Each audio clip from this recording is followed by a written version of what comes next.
en el nombre poderoso de Jesús.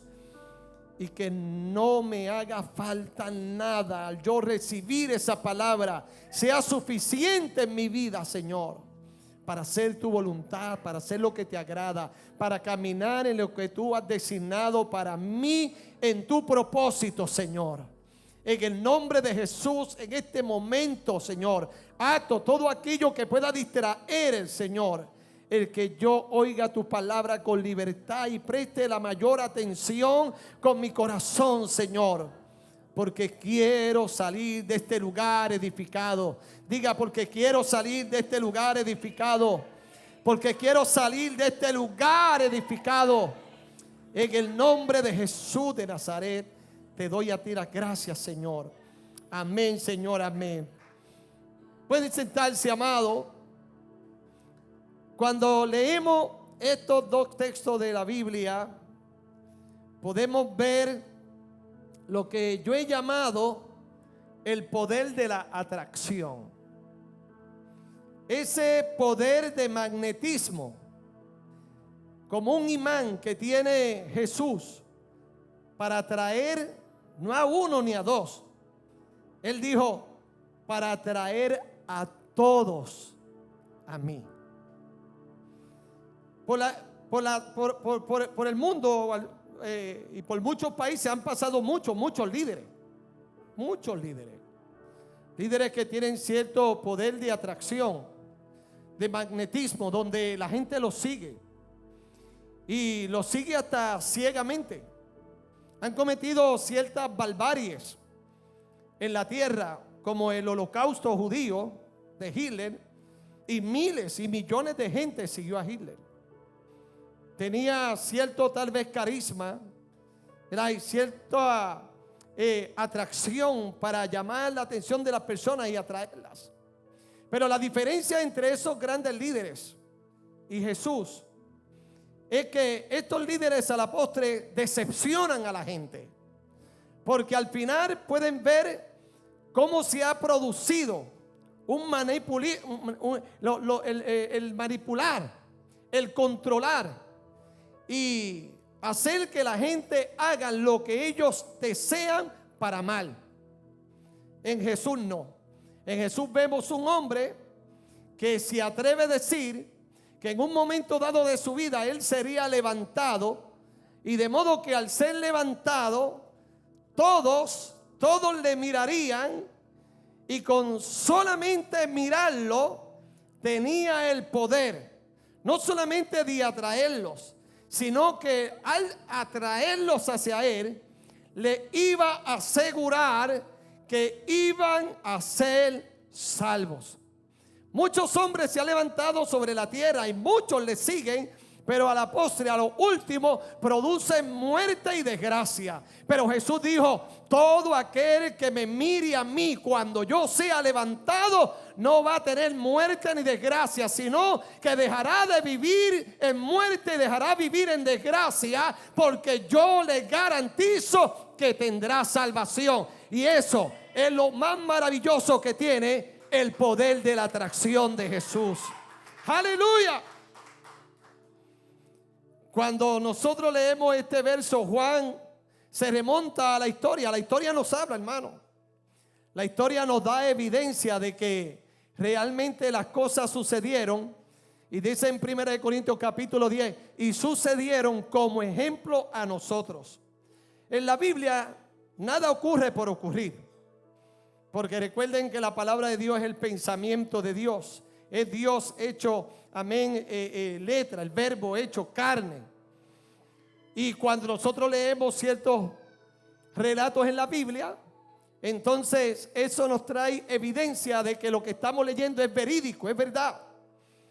¿Sabe? Que nosotros no estamos creyendo a un libro, amén, que escribió cualquiera y que se sacó de sus pensamientos cosas y las plasmó y que pueden llamar la atención, como libros como la profecía de Nostradamus o la novela del Quijote y otras cosas, ¿verdad? Que pueden tener cierto poder sobre las personas que llamen la atención, Pero este libro no solamente te llama la atención, sino que te da evidencia llamando la atención a que eso que está escrito es verdad. Y la historia es una de las evidencias más poderosas que nosotros podemos ver en cuanto a lo que es real, lo que es verdad.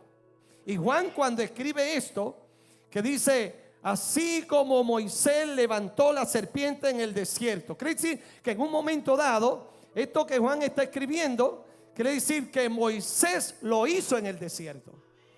Ahora bien, la historia dice que en el capítulo 21 del libro de Números, el pueblo iba caminando hacia el desierto después de haber salido de Egipto. Salió de Egipto con mano fuerte. Dios le divide el mar rojo. Pasaron en seco. Luego en el mar rojo se ahogan todos los egipcios. Dios inmediatamente que salen les da agua. Después del agua pidieron de comer, le dio el maná. Después del maná también se quejaron y les dieron unas codornices que dice la Biblia comieron hasta las narices. Así dice la Biblia. Para que te jalte, dicen en mi pueblo. Pero el pueblo inmediatamente comenzó a murmurar. Una de las cosas que produce la murmuración es la ingratitud, no ser agradecido. En vez de tener gratitud por Dios porque hacían 400 años estaban esclavizados, ahora Dios los saca con manos firmes, poderosas, con señales y prodigios, los sostiene a través del desierto e inmediatamente comienzan a quejarse, no solamente contra Moisés. Dice la Biblia que comenzaron a quejarse contra Dios. Y dijeron al quejarse, murmurando en el desierto: no hay pan ni agua y nuestra alma tiene fastidio. Mi alma es un fastidio. Están fastidiados en Egipto, pero ahora Dios los sostiene, le muestra que Él es el gran yo soy. Y entonces dice: ahora es que yo estoy fastidiado. Qué cosa increíble. 400 años esclavos, ahora Dios los liberta y se atreven a quejarse diciendo: mi alma tiene fastidio de este pan tan liviano. En una versión dice: este pan que me tiene hastiado, porque ese pan tenía algo increíble, que era sin sabor, no tenía sabor. No sabíamos de qué color era. Y en su definición, eso es algo increíble y algo milagroso, que el que comía este pan, óigame bien, el que comía este pan, si estaba pensando en un pollito asado, en un pollito asado le sabía. Si estaba pensando en un churrasquito, amén, le sabía a un churrasco bien asadito. Si estaba pensando en una sopa, en unas sopitas le sabía. Esa es la definición que tiene esto del pan. En otras palabras, Dios estaba satisfaciendo toda la necesidad que podía tener el pueblo. ¿Tú quieres comer qué? Oh, yo quiero comerme un churrasquito. Pues este pan te va a saber a churrasco. Tú quieres comerte, amén, bueno, es que ya la gente aquí tiene la boca hecha agua. Dios nos está diciendo: ¿cuál es tu necesidad? Oh, Señor, mi necesidad es esta. Pues con este pan milagroso que viene del cielo, que yo te voy a proveer, voy a suplir toda necesidad. En otras palabras, este pan es suficiente para ti. ¿Oyó bien? Este pan es suficiente para ti. Hubo una mujer que simplemente le dijo a Jesús: no, yo no quiero el pan, porque el pan también es para los hijos y tú no se lo das a los perrillos, pero por lo menos de ese pan yo quiero las migajas, porque las migajas de ese pan es suficiente. Pero muchas veces nos parece que lo que Dios nos da no es suficiente. Y cuando tú y yo pensamos que lo que Dios nos da no es suficiente, caemos en dos cosas que traen castigo a nuestra vida. Una es la murmuración contra Dios, que quiere decir la insatisfacción por lo que tengo. Nunca tú vas a decir: oye, Dios, esto es lo que tú me das a mí, cuando yo merezco más. Usted nunca va a decir eso. Usted lo que va a decir es: tampoco, cuando otros tienen mucho. Y esto es lo que yo me merezco. Yo creo que yo me merezco un poco. Me estoy hablando de usted. Pero Dios está diciendo allá: malagradecido, eso fue lo que yo te di. Porque si en lo poco me eres fiel, te voy a poner en lo mucho. Pero es que a veces queremos lo mucho, y en esa murmuración de querer lo mucho, pues el Señor le dijo: pues entonces te voy a dar carne. Pues esa carne se te va a salir hasta por las narices y se te van a quedar hasta en los dientes. Aleluya. Porque si no te satisface esto que te doy, te voy a dar más. Pero al que más se le da, más se le llamará cuenta. Y cuando nosotros estamos insatisfechos en lo que Dios nos ha dado, pues entonces caemos en la murmuración y en la ingratitud. No ser agradecido. Cuando la Biblia dice que debemos, por medio de la gratitud, servirle al Señor. Debemos estar agradecidos, porque yo siempre digo: cuando yo no tengo zapatos, amén, es que hay uno que no tiene pie donde ponerse los zapatos. Yo por lo menos tengo pie y puedo andar descalzo, pero hay otro, amén, que no puede andar descalzo porque no tiene pies. Y el Señor le está diciendo a este pueblo: bueno, como tú estás insatisfecho, te voy a mandar una prueba. Tal vez el Señor no nos mande una serpiente que nos piquen, pero a veces uno dice: ¿y por qué me está pasando esto? Oh, ¿será que tendremos que hacer un stop en nuestra vida, arrodillarnos, pedirle perdón a Dios y decir: Señor, si tú diste, gloria a Dios, y si tú quitaste, gloria a Dios también? Si me diste mucho, amén, y si ahora no tengo, pues gloria a Dios también. ¿Cuántos dan gloria a Dios por eso? Y el Señor dice: pues les voy a mandar una serpiente para que entonces los muerdan. Y cuando esa serpiente los muerda, pues entonces va a morir. Dice ahí que murió mucho pueblo de Israel. Entonces el pueblo vino a donde Moisés y le dijo: oh, hemos pecado por haber hablado contra Dios y contra ti. Una cosa es hablar contra el prójimo, otra cosa es hablar contra Dios. Y cuando tú hablas del prójimo, eventualmente hablas de Dios. Y entonces el Señor le dice, Moisés dice: ruega a Dios, ora a Dios para que quite de nosotros esta serpiente. Entonces Moisés oró a Dios. Y cuando Moisés oró al Señor, Jehová le dijo a Moisés: hazte una serpiente ardiente y ponla sobre una asta, y cualquiera que fuere mordido mirará a ella y vivirá. Y Moisés hizo una serpiente de bronce y la puso sobre una asta, y cuando alguna serpiente mordía a alguno, miraba a la serpiente de bronce y vivía. Cuando esa serpiente mordía, ellos miraban y vivían. De que las serpientes siguieron mordiendo. Ahora la diferencia era que antes, cuando mordía la serpiente, morían porque no tenían a dónde mirar. Pero ahora, cuando la serpiente muerde, ahora ellos tienen dónde mirar. Y cuando miraban, entonces el Señor les garantizaba que iban a vivir. Aleluya.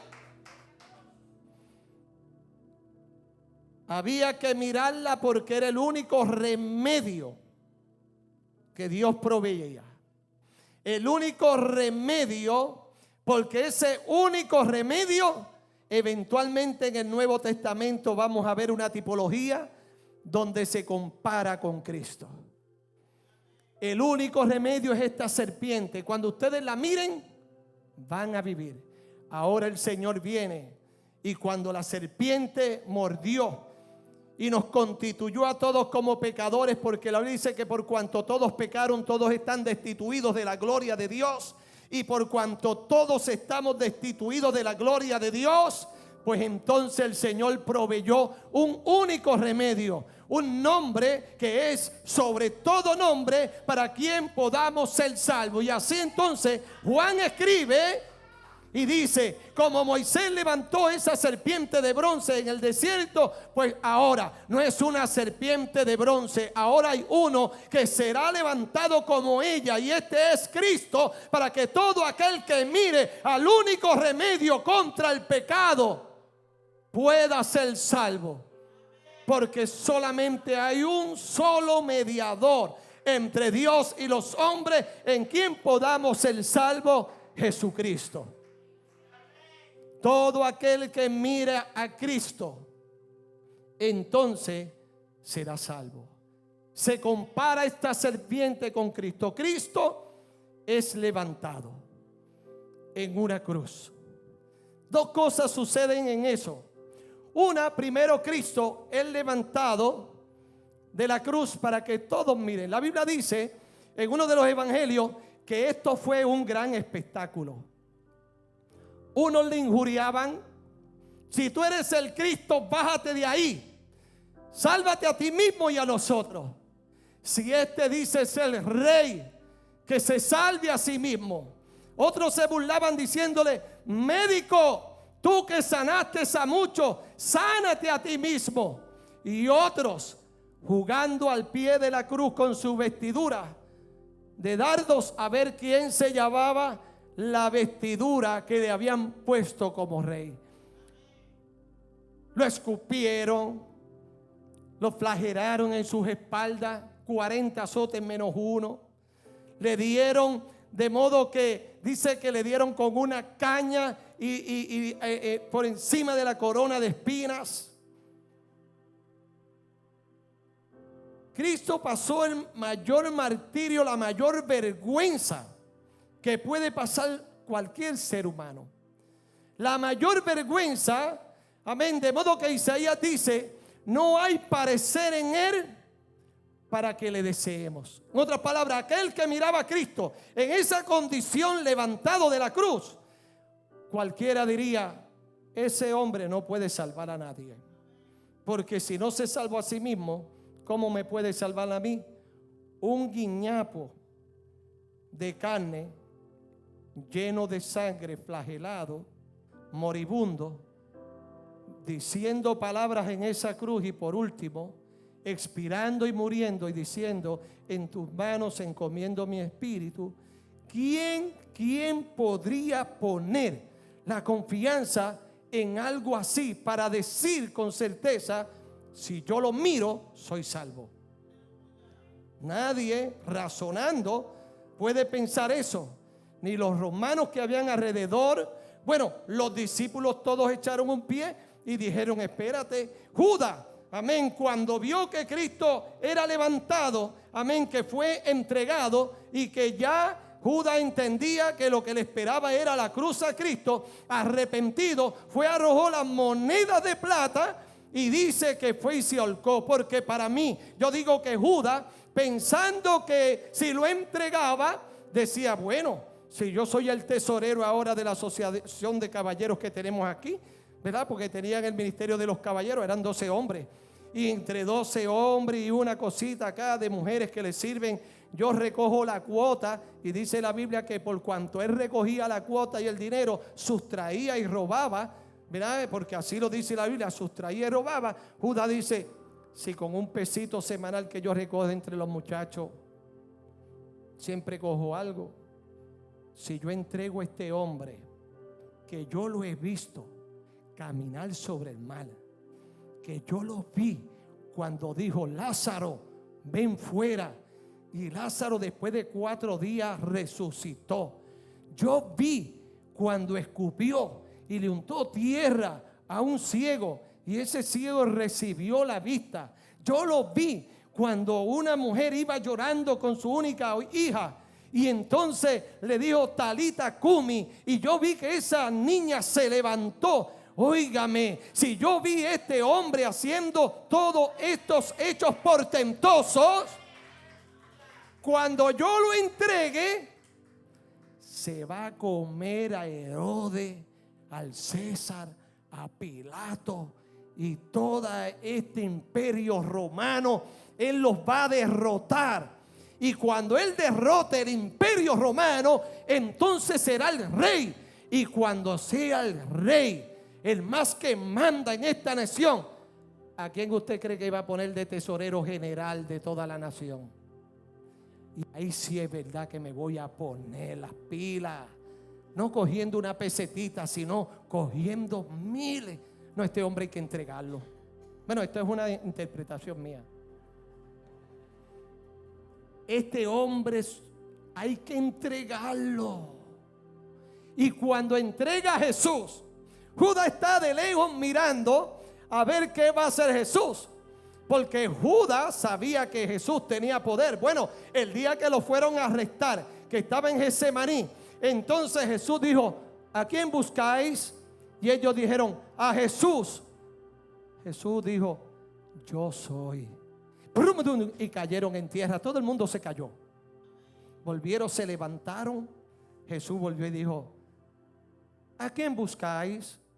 Bueno, buscamos a Jesús. Y volvieron y cayeron patas arriba todos. Jesús dice: déjame entregarme, porque si sigo con esta cuestión de yo soy, nunca me van a arrestar. Jesús, nadie le quitó la vida. Él la dio para volverla a tomar. Y cuando Judas está mirando de lejos, que ese que decía yo soy y demás no hizo nada, porque dice Isaías: no abrió su boca, como cordero fue llevado al matadero y no abrió su boca. Como cordero fue llevado no, es que Jesús no iba haciendo suélteme. No, yo no sé ni por qué le pusieron, si fue que le pusieron cadenas o yo no sé ni para qué le pusieron eso. Porque a Jesús lo que tenían que decirle era: te llegó la hora. Porque él ya lo había dicho: ya se acerca mi hora.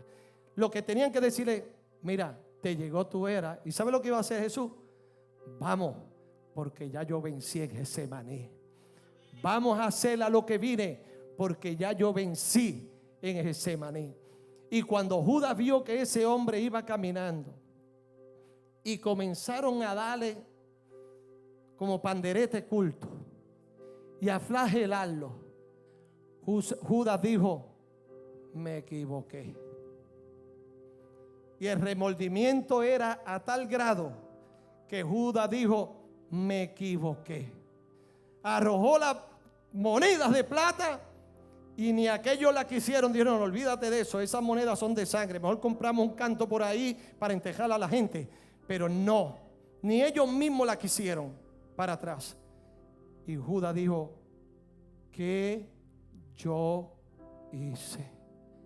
Por eso Jesús dijo: aquel que entregara al Hijo del Hombre, mejor le fuera no haber nacido. Aquel que entrega al Hijo del Hombre, mejor le fuera no haber nacido. Te voy a decir algo: mejor fuera que usted y yo no hubiéramos nacido, porque al nacer ya nos hicimos partícipe de esa entrega de un inocente para que muriera, amén, por los culpables.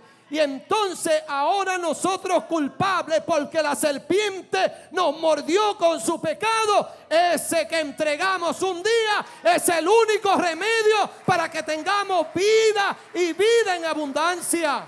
¿Cuánto? Un aplauso a ese Salvador. Es allí que Cristo se levanta en la cruz, no solamente para que lo miraran, era para probar el corazón del hombre. Aquí hay un contraste increíble. Un contraste increíble.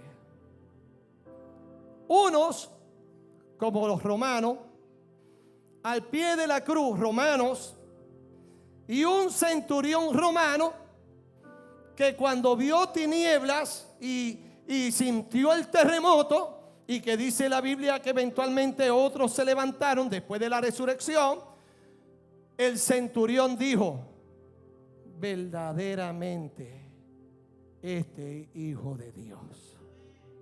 un romano no convertido, que eventualmente luego se convierte, según la historia. Pero este hombre romano, pegado a la cruz, mirando todo aquel espectáculo, dijo: verdaderamente este Hijo de Dios. La cruz, el sacrificio de Cristo, lo atrajo a una exclamación mesiánica diciendo: este verdaderamente Hijo de Dios. Este que está aquí es el enviado de Dios. Este es el Salvador del mundo. Este es el Mesías esperado. Este es el Redentor. Verdaderamente este que está aquí, aleluya, es el Salvador. Decía un romano. Mientras los discípulos, que tuvieron 3 años, un poco tal vez más, con Cristo arriba y abajo, viendo la multiplicación de los panes, viéndolo caminar sobre las aguas, viendo sanando todo tipo de enfermedad, escuchando enseñanzas poderosas que dice la Biblia que nadie enseñaba como él, porque él enseñaba como quien tiene autoridad, diciéndole a ellos mismos: yo soy el que soy, por 7 veces, amén, en el Evangelio de Juan. Todos esos discípulos, número 1, Pedro, maletangú. ¿Sabe que para unos la cruz los atrae? Pero otros, y quiero que preste atención, iglesia, para otros, iglesia, que decimos ser cristianos, como que la cruz ya nos ha cansado. Y en vez de acercarnos a la cruz, hay unos alejándose de la cruz, negando a Jesús, maldiciendo y hablando otras cosas que no deben hablar, para que no nos relacionen con aquel que está en la cruz, que dijo: todo aquel que me mira a mí, yo lo traeré a mí mismo para que sea salvo. Y hay una iglesia hoy que en vez de venir y ser atraído por el magnetismo de nuestro Salvador, estoy tan acostumbrado de ver a mi Salvador. Es más, quien en la cruz está, que Pablo dice que ya no creen ni en la cruz. Son enemigos, dijo Pablo, de la cruz de Cristo. Y dijo después: y esto lo digo llorando. Y da pena que un romano no convertido diga: verdaderamente es Hijo de Dios. Y un cristiano, entre comillas, tenga que decir: yo no soy de eso. Un cristiano tenga que decir, como dijo Tomás: hasta que yo no vea, yo no creo.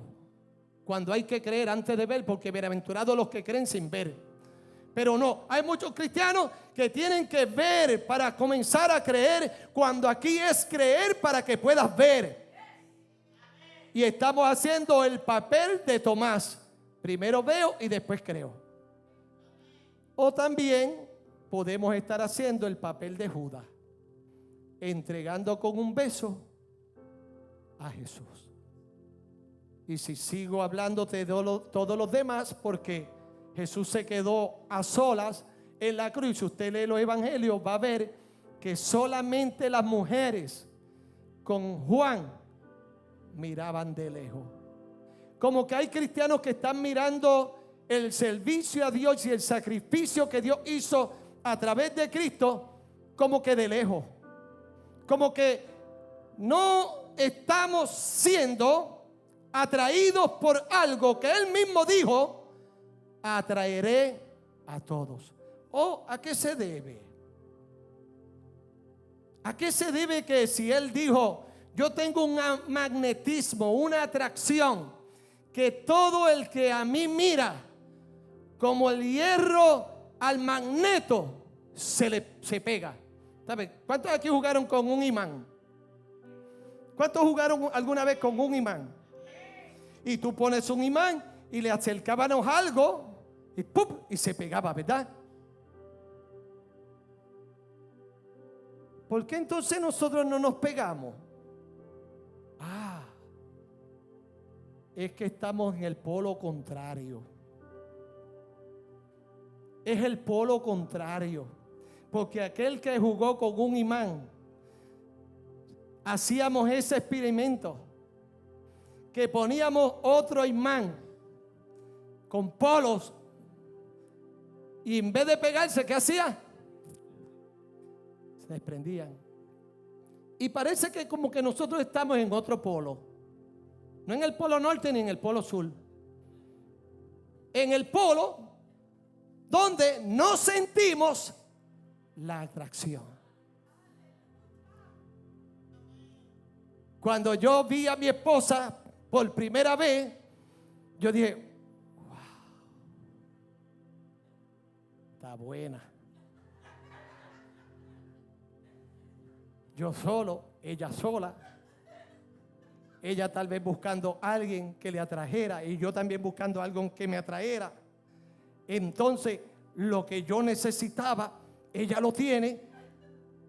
Lo que ella necesita, yo lo tengo. Nos atraímos y nos pegamos.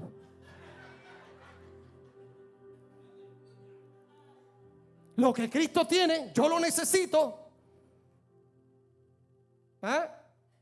Y lo que yo tengo, Él lo necesita. Hijo mío, si tienes ahí tu corazón, dámelo. Eso es lo que Él necesita. Eso es lo que necesita Él.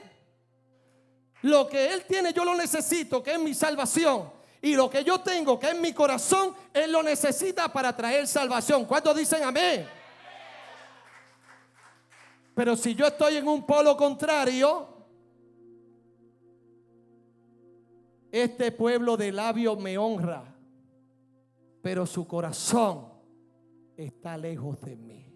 Y por eso no sentimos una atracción de enamoramiento, de acercamiento a Dios. Una de las señales de último tiempo es que la gente amará más los placeres que a Dios. Una de las cosas de la iglesia de último tiempo será la apostasía, donde negarán la fe. Una de las cosas que tendrá la iglesia de último tiempo se llama en el libro de Apocalipsis la tibieza. Y si tú tienes tibieza, y si tú tienes doblez en el corazón, amando más las cosas del mundo que a Dios, y si tú tu corazón no lo entregas completamente a Dios, nunca sentirás la atracción del amor de Dios.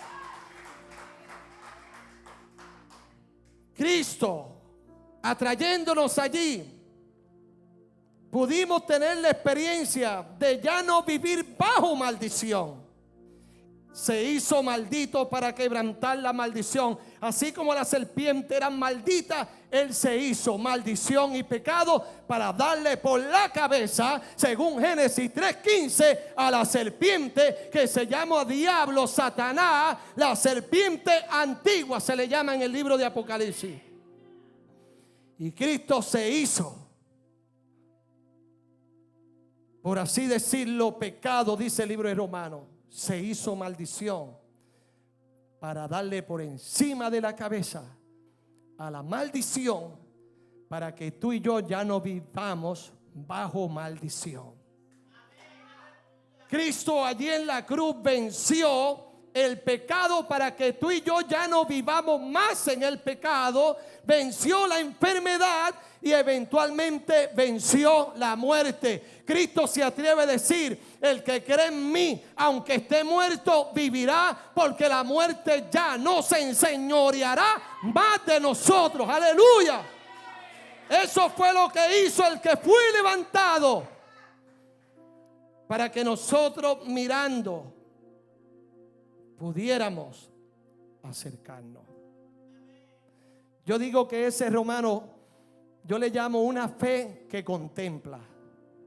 Cuando usted comienza a meditar en el sacrificio que hizo Cristo en la cruz, y comienza a contemplar todo eso que conlleva como regalo inmerecido en su gracia la salvación, porque nadie aquí se merecía eso, sino que como regalo inmerecido la salvación, óigame, lo único que nos resta es decir: Señor, gracias.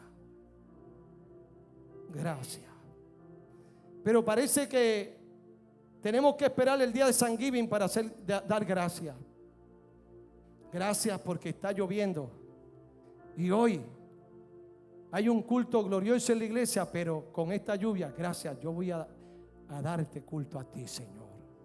Gracias, porque es un día donde puedo levantarme y alabar y glorificar tu nombre, Señor, y por eso te doy gracias. Y buscamos todas las maneras, hermanos, para ser atraídos por Él, para acercarnos más a Él, porque al acercarnos a Él, el remedio que fue sencillo, simple, produce en nosotros, óigame, algo poderoso. No hay algo más poderoso que produzca cosas de bendición en nuestra vida que la fe. La Biblia dice que sin fe es imposible agradar a Dios. Y todo aquel que se acerca, todo aquel que se atrae, todo aquel que se allega a Él tiene, oh gloria a Dios. Yo no sé si usted entiende ese tiene que creer que le hay y que es galardonador de los que le buscan. Es por medio de la fe, no es por medio de la vista. Tú comienzas a mirar por medio de la fe. Si tú cierras los ojos hoy un momento y comienzas a pensar en lo que Cristo hizo por tú en la cruz, yo te aseguro que saldrá de ti una alabanza de gratitud y decir: gracias, Señor, porque te veo allí muriendo en lugar mío. Moriste por mí. Y si hay algo que el Señor desea, hermano, es que nosotros nos mantengamos creyendo, porque sin fe es imposible agradar a Dios. La Biblia dice: cuando el Hijo del Hombre venga, ¿hallará fe en la tierra? ¿Hallará fe? Hablando entre nosotros, ¿realmente nosotros estamos creyendo? ¿O simplemente es un creer que se ha quedado en la mente? Sí, yo creo en Dios, pero la Biblia dice que los demonios también creen y tiemblan. Cuando yo digo yo creo en Dios, para que todo aquel que en Él cree y tenga vida eterna, yo estoy diciendo que ese creer va más allá que intelecto. Es un creer de todo mi corazón, diciéndole: tú eres el Señor de mi vida, tú eres el curio de mi vida, tú eres el